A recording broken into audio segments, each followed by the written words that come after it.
Only then you will be able to coordinate with the fellow members of the Christ in one body in the church. అందుకే అంటాడు, let the peace of Christ rule in your hearts.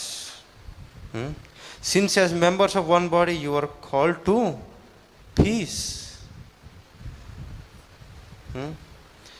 and be thankful. ఇవన్నిటిని link చేసేది ఏంటంటే కృతజ్ఞత భావమే. నాకు ఇంత చిన్న రెస్పాన్సిబిలిటీ వచ్చింది ఏంటి, ఇంకా చాలా పెద్ద పని చేయగలను అనేదానికన్నా, దేవుడా నాకు ఈ చిన్న పని వచ్చింది, పోన్లే ఇక చర్చిలో ఈ పని అన్నా చేస్తున్నాను అన్నది, ఆ రెండు చాలా వ్యత్యాసం ఉంది అండి.